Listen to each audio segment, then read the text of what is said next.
Well, thank you all for being here today.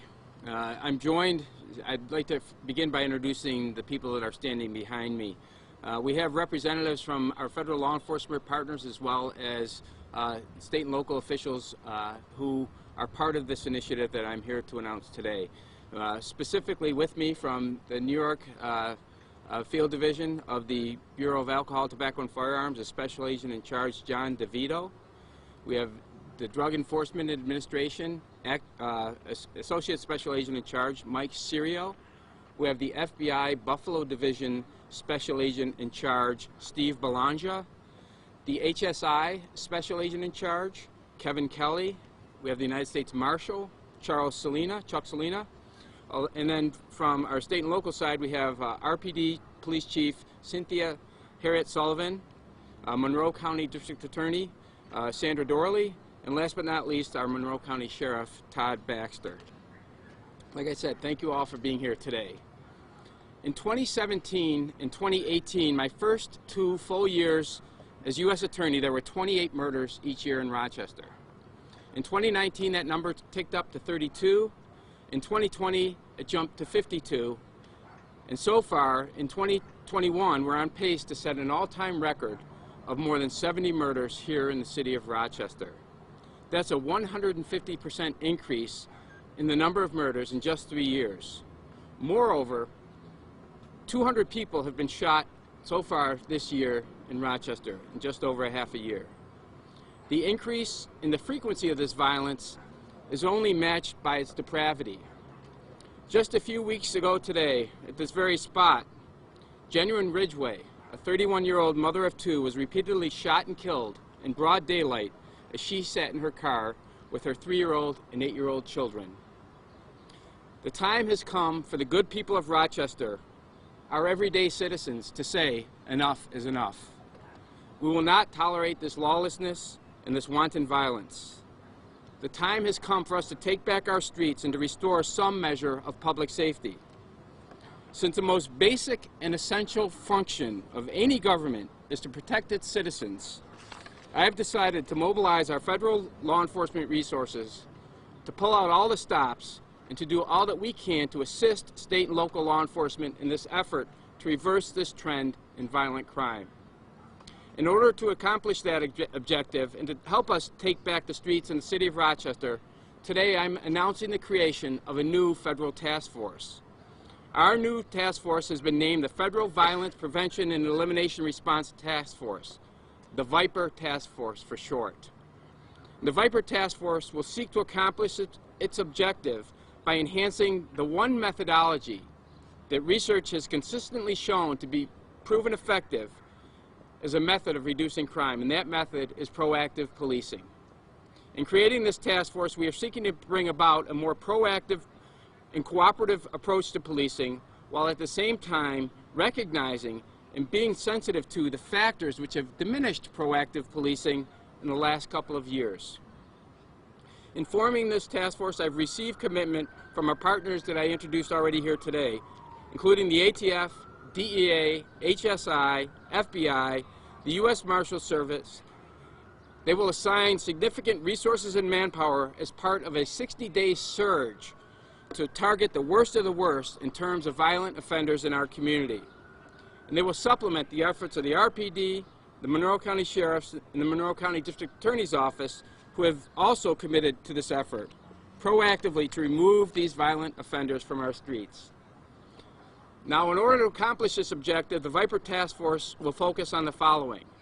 First thing is enhanced targeted enforcement. We're going to use every tool that we have to get all levels of law enforcement to work together to get violent gun offenders off our streets and locked up in jail where they belong. We have access to tremendous amounts of good intelligence regarding who's responsible for a lion's share of the violence being committed in our community. And those are the people that we're going to go after. But we will fish with a spear, not with a net. We will, in addition to using enhanced targeted enforcement, we're going to make enhanced use of federal prosecutions. In particular, VIPER will prioritize the arrest and federal prosecution of prohibited persons who possess firearms and ammunition. We will prioritize the arrest and prosecution federal prosecution of individuals who unlawfully buy, sell, or traffic, or attempt illegally to buy, sell, or traffic guns in our community. We will also prioritize the arrest and federal prosecution of violent criminals and drug dealers who illegally possess firearms in furtherance of their unlawful activities. These efforts all incorporate Attorney General Garland's May 26 announcement of the renewed and coordinated DOJ effort to disrupt the most dangerous criminals in our communities, and is supported by the Department's Project Safe Neighborhoods program. The third tool, enhanced targeted enforcement, enhanced federal prosecutions, will be enhanced cooperation and use of intelligence-led policing. We are instituting a process whereby all Rochester gun arrests will be subject to daily real-time review by both state and federal prosecutors. During these daily reviews, we will determine whether a particular subject is worthy for state prosecution, federal prosecution, or dual prosecution by both federal and state authorities. By meeting daily, we will make timely and appropriate determination of whether someone who has been arrested should face federal prosecution. And layered over this aggressive, reactive approach, we will also proactively work with federal, state, and local partners to decide who is it that poses the greatest risk to our community.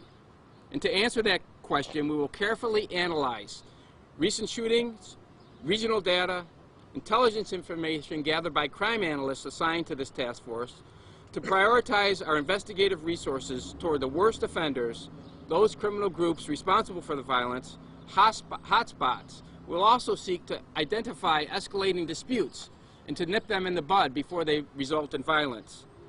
And finally, we will look at those locations where we are experiencing increased rates of gun crime. Also, we will use the unique tools possessed by our federal partners, including the ATF's crime gun intelligence tools to include NIBIN and other resources, HSI and FBI's considerable expertise in investigating organized crime and criminal organizations, and their many resources they bring with them in terms of forensic tools that we have. We rely on the DA's expertise in drug trafficking and the United States Marshal's expertise in apprehending violent criminals to assist in this effort.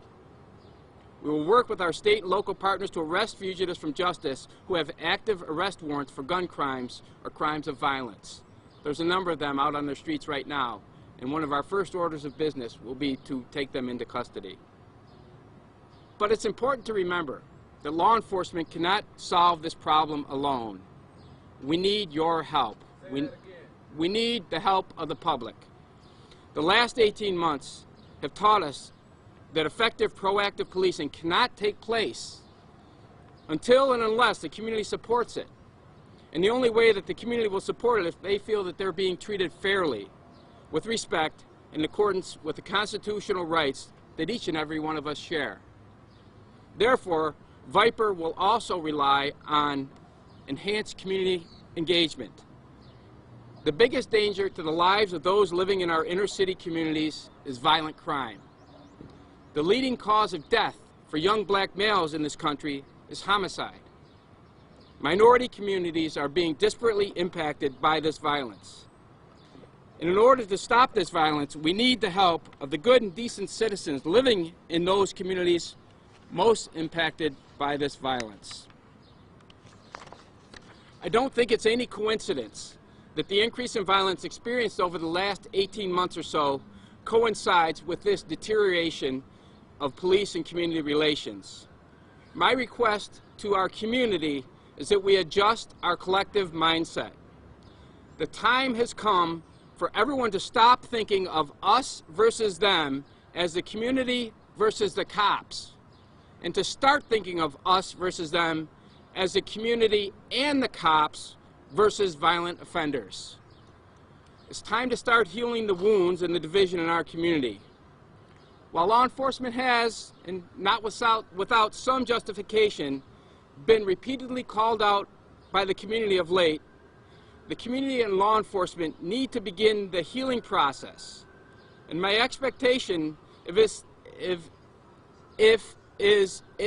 that VIPER will help to bring about some of that healing by recasting both the community perception and reality of law enforcement.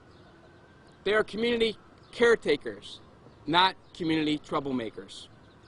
Yes, we must address some of the root causes of crime in our community, but we will never be able meaningfully to address those root causes until a certain baseline of public safety is achieved. While better education may be in order, schools cannot redeem our young people if they're overrun by gangs.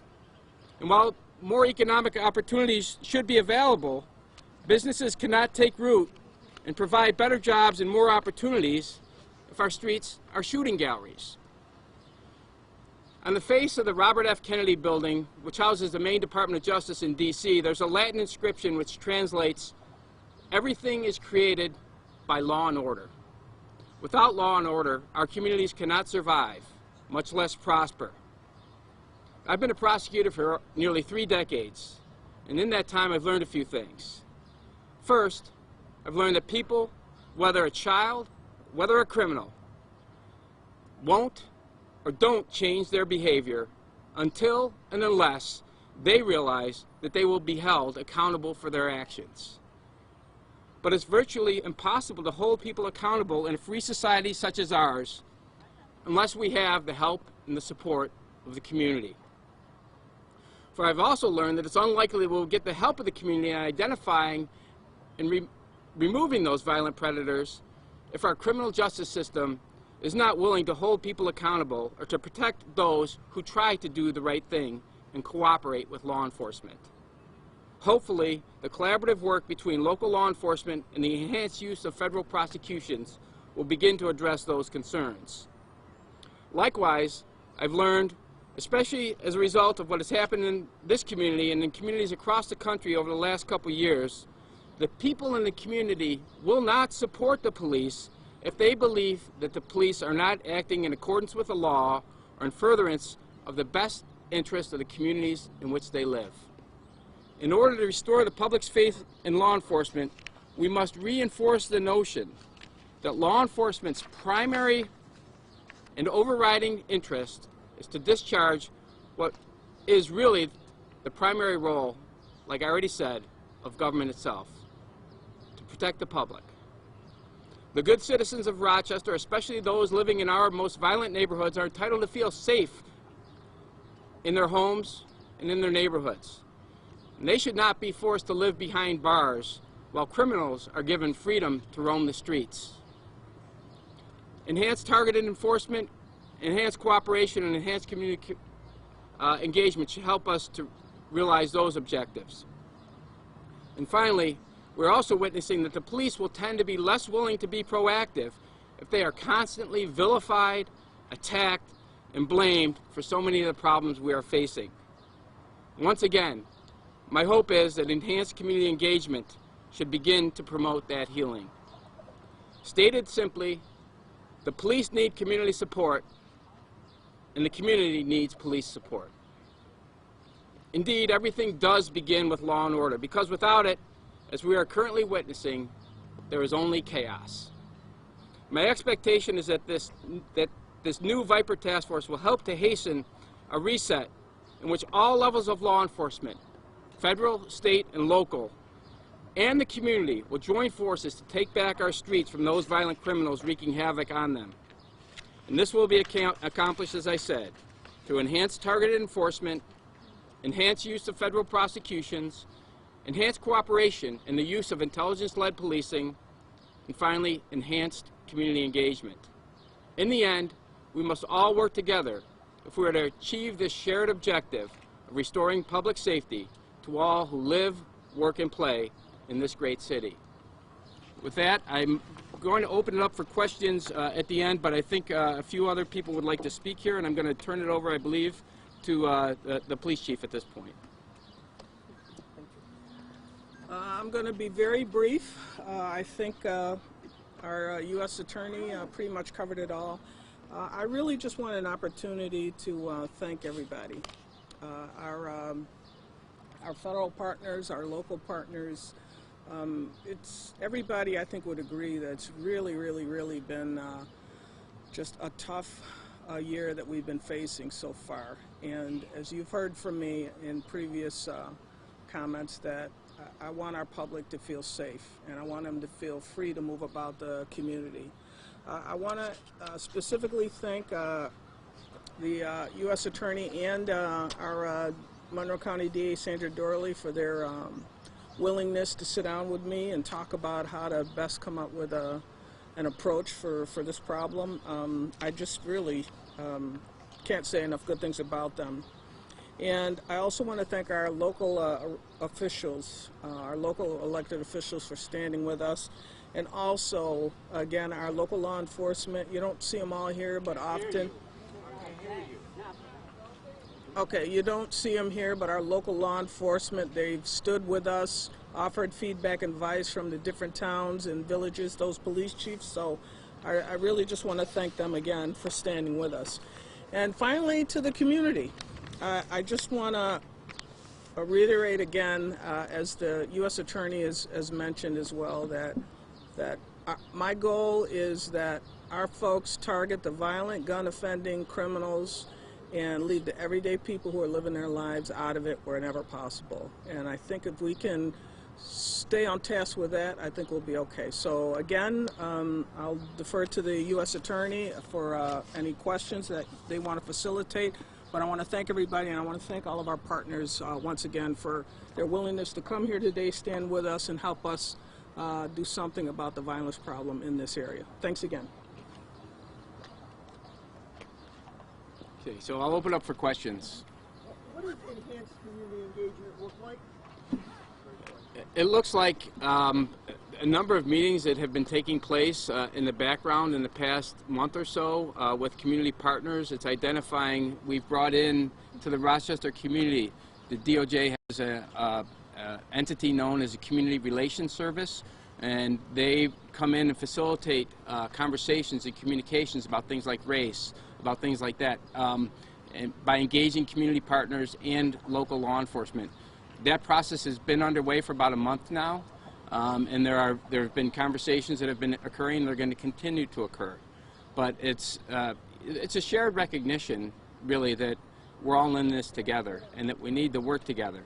So what's the community? Is the community just usual suspects? Or is We it don't people know. who live Nobody in up there neighborhoods like represents this? the community, so who is the community? What- Nobody up there represents us. Well, we, Who are the criminals? We feel like we are the criminals. So who can you please explain that? no one's making, as I indicated, we are all part of this community, and So we're a part of up there. Nobody represents the community up there right now. well, and that's why we're here today, to try and help those living in these most affected communities by. We need to have a seat at the table. That's what we're saying. If we haven't heard of any of these meetings, we haven't been privy to. If I can help with it, there's actually literally an initiative where you have service group and community volunteers that are meeting. Sheriff Baxter is coordinating that, but people like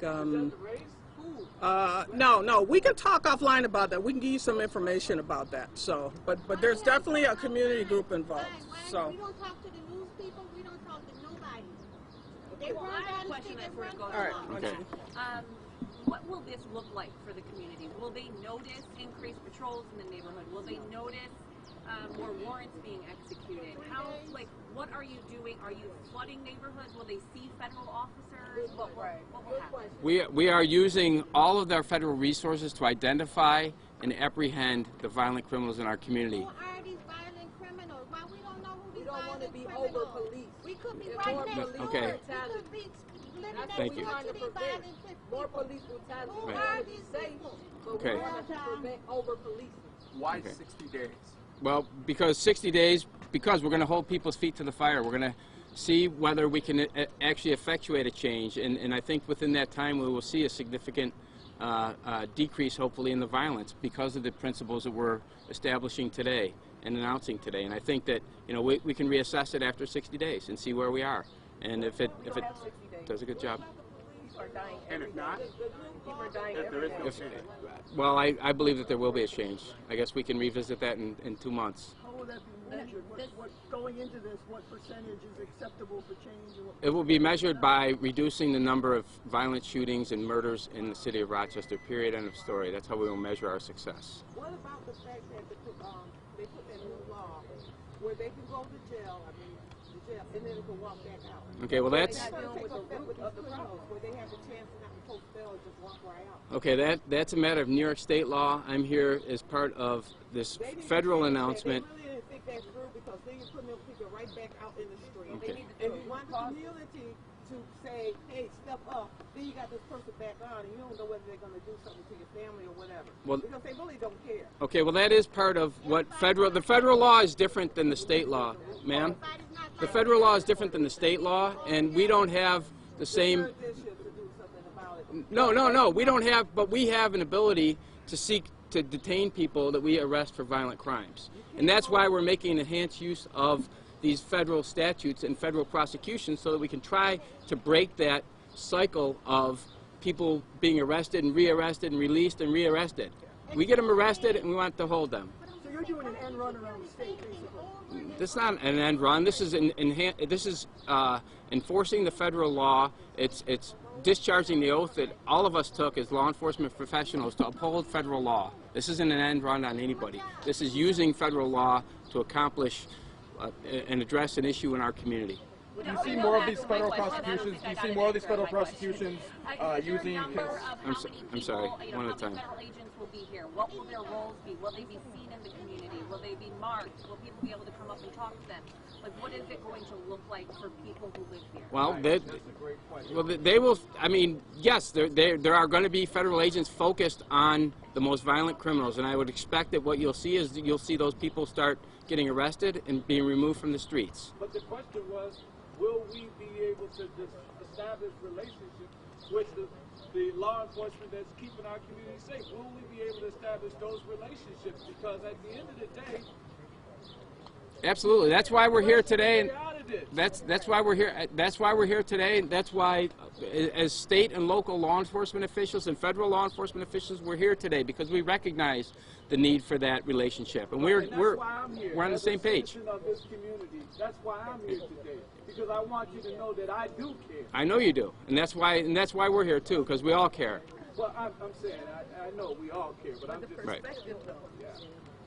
There's the out of touch perspective, and then there are people that are actually a part of the violence that's prevalent in our community. Well, you can't just work from a data perspective and the science of it, and then you have the. It's not just a data perspective. We have access to social media. We are able to mine. They have certain resources where we can keep a pretty good handle on what's going on in the community, and that's what we're going to draw on those resources, make real-time use of that. Like I said, to try and interrupt some of the violence so it doesn't happen. Before, many times when I was a young prosecutor, much of the violence was associated with drug trafficking. That's changed now. A lot of it is just disputes on social media and other things that escalate and get out of hand. And so we're going to try and address those issues as well.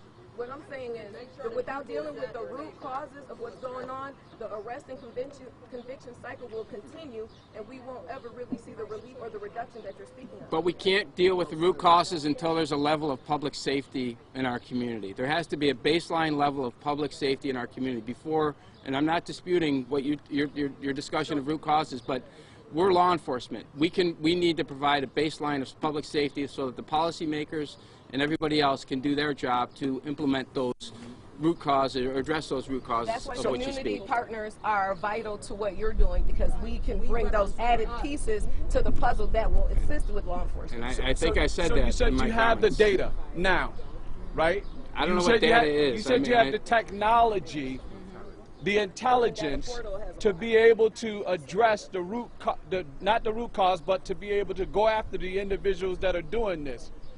That's how we do our job. 60 days? Do you know how much death has happened in 60 days back? Well, this effort has begun today. I'm telling you that we're going to do it for a period of 60 days moving forward, and we'll continue as long as it needs to be done. You have to be proactive instead of reactive. All we hearing is a bunch of reactive stuff. I disagree. I spoke extensively about proactive. We need the right people at the table who's being affected by this to infatuate real change. Nobody up here represents us. We tired of all the I'm sorry that you feel that way, but we do. We are part of the community, too. All of us feel that way. No, Okay. all of us. Well, okay. I haven't been on the testify by you. All right. Your friends have you been buried. They don't represent us. Can we, the community, can all of you together find a means that we, the community, can join together and have the same, we have the same goals of a good quality of life for all, and that we have a place or we can meet, and you help us join together, and telephone numbers we can call, because we may have information you might need. And as we're all together, maybe we can also start working on our failed school system and our lack of jobs, so there's economic equality and a good life for all in Rochester. But it has to start with law and order, or jobs will wreck. I agree. We're all saying the same thing. We're all saying the same thing. That's right. I think we are. I think we are all saying the same thing, and I think that we've begun that community engagement process. We can continue it. We can certainly expand it, and we're going to. And that's all part of what this task force is designed to do. Publicize it so that we know what's going We on. will. We know where. We will. Because we just happened upon this press conference today. There wasn't a lot of information about it.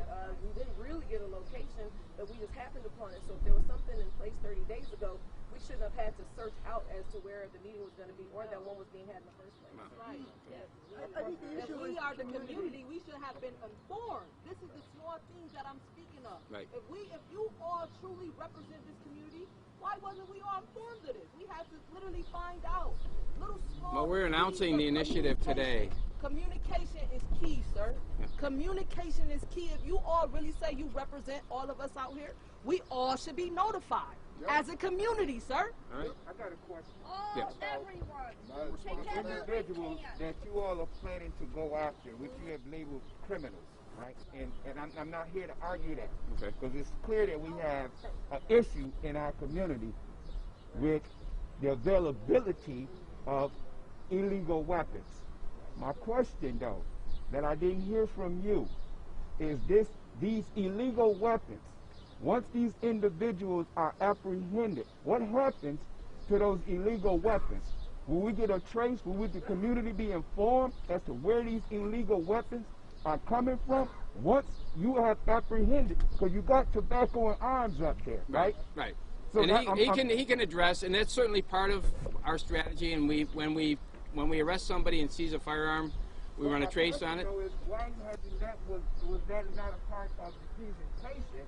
Because that's the issue we're dealing with is guns. It was part of the presentation. Okay. I talked about ATF and the resources that they bring to bear, and I'll let the special agent in charge from the ATF describe about that. We need to know that.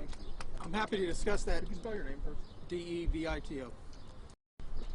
This is a comprehensive strategy to impact the community in a very positive way. Okay, you asked about the federal agents. They're out there now.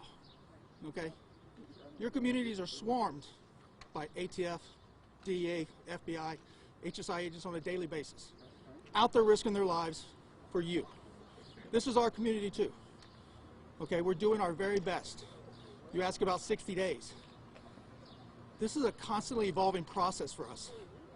We're utilizing tools, new tools, old tools on a daily basis, trying to figure out what is the best way to save this community, to make it safer for our children, our families.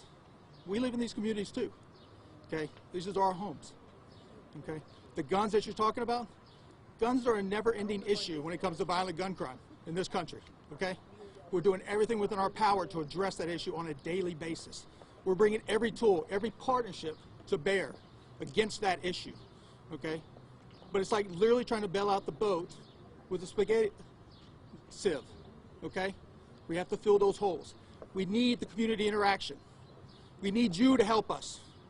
That's what the U.S. Attorney was talking about, that community engagement, okay? We need you to tell us who those problem childs are. I'm not a hammer, I'm a scalpel.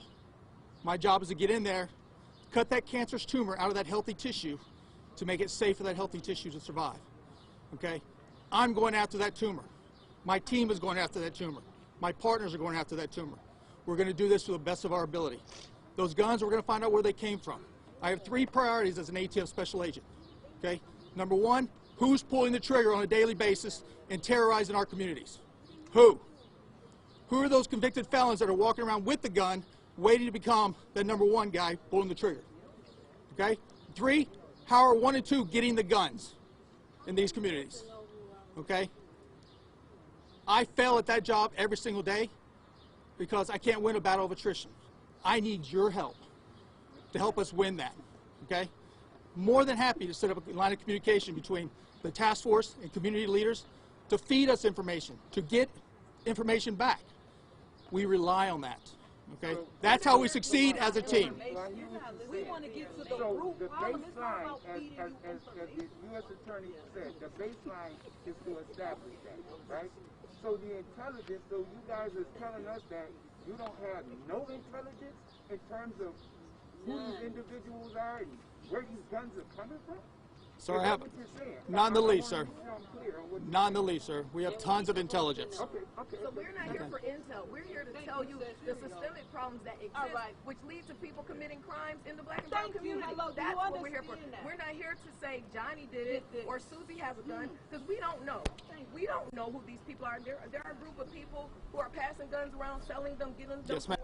We're here to tell you the underlying issues, like lack of employment, lack of education, poverty, that lead to criminal activity. We're not here to snitch because we don't know. I couldn't agree more, ma'am, but I cannot control the socioeconomic status of anybody. I don't have that power. But the understanding of what really happens, which is why crime is prevalent, is what we are trying to get you guys in law enforcement overall to understand, whether it's FBI, RPD, whether it's the FBI, RPD, the CIA, or the Attorney General. That's the understanding. Yes, ma'am.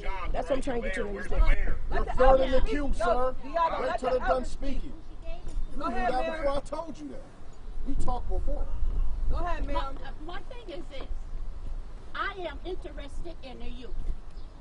If we put them in negativity, they will be negative. Thank you. But if we find some positiveness, they will be positive. Yes, we set the example. Thank you. Thank you, Queen. Yes, Queen. I couldn't agree more, ma'am. And like she We have to like find you a path said, forward for our youth to education. keep them out of the life of crime.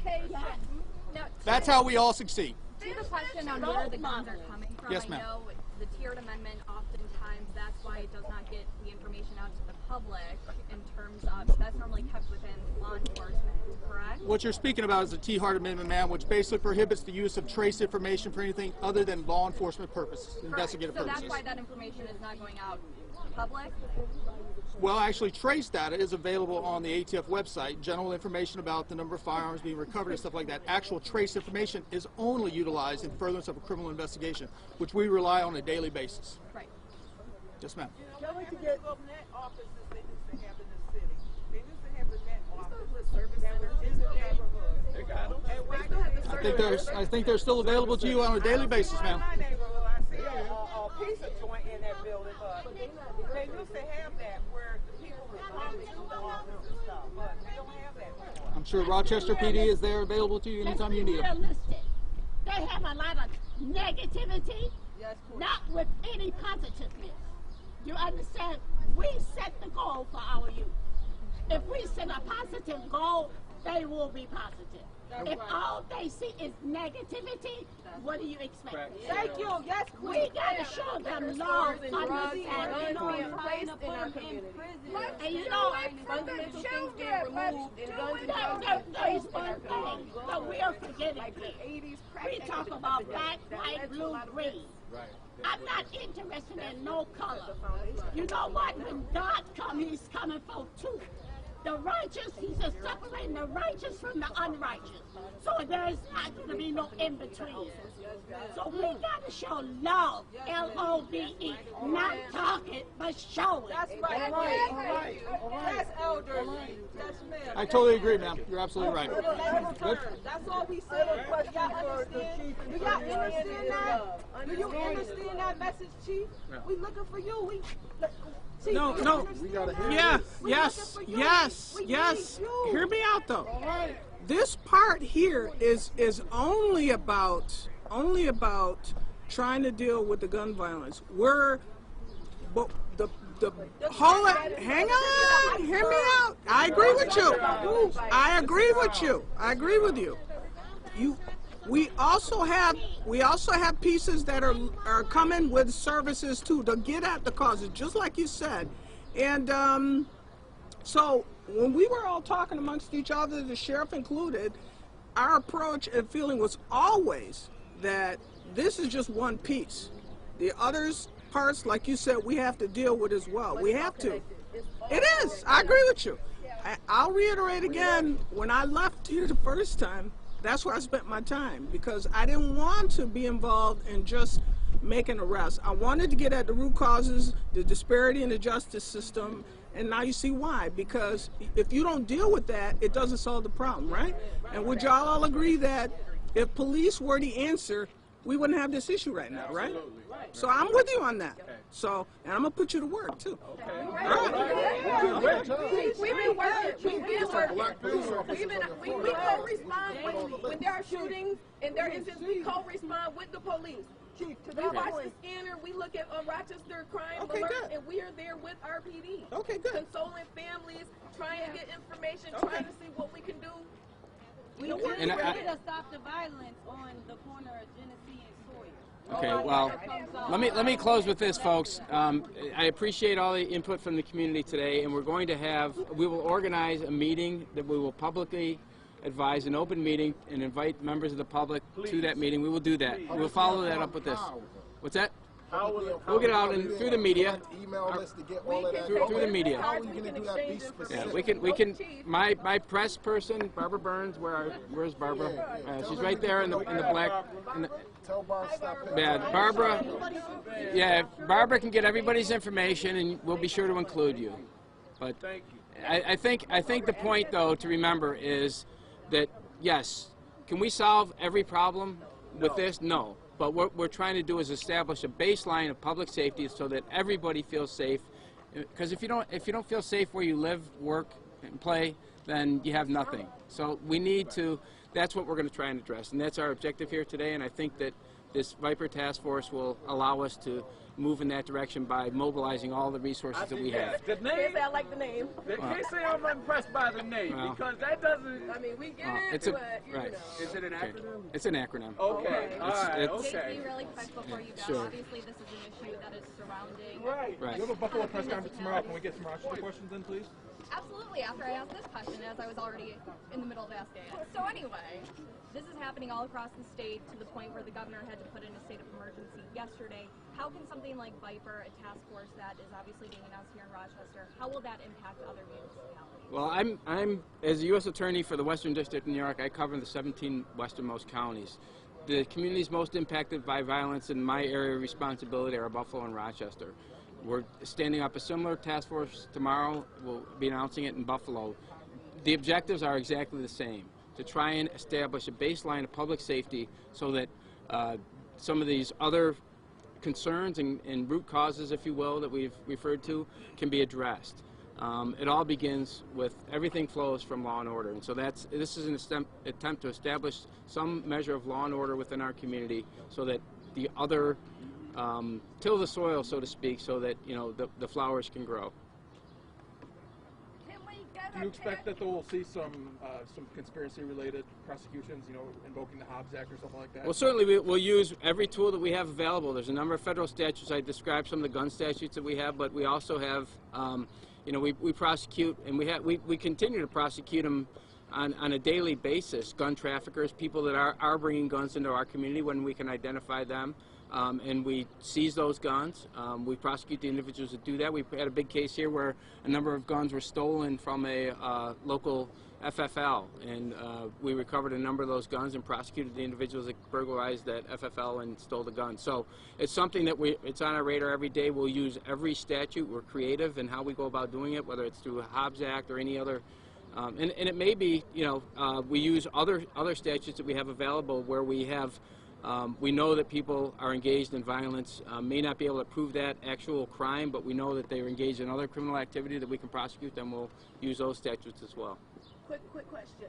This VIPER task force is going to focus, have a laser focus on inner city violence, guns, and what is the strategy for the bigger suppliers of the guns or the bigger suppliers of the drugs that may live outside of the city?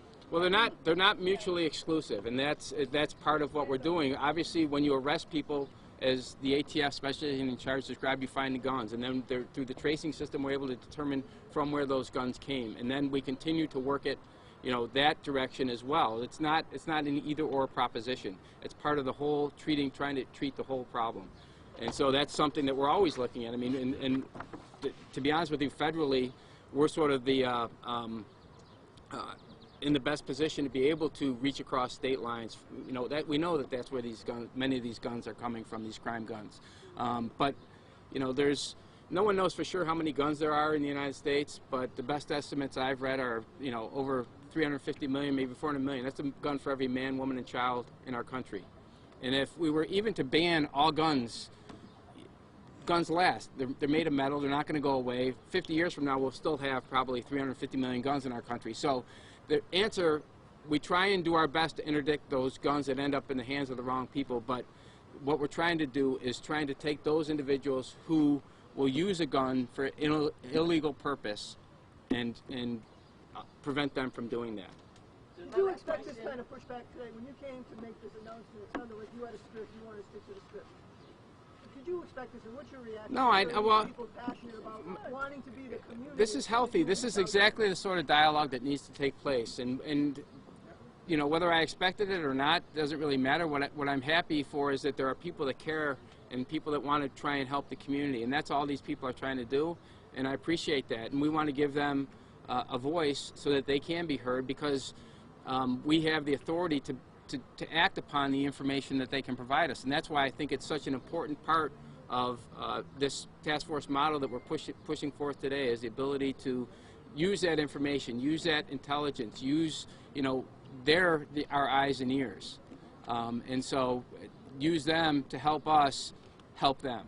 Last question. Yes. How will VIPER's task force, your involvement here, or the data produced by, I guess, a 60-day program, affect, if any, gun permits and people getting guns legally? Again, that's not anything that we control on the federal side.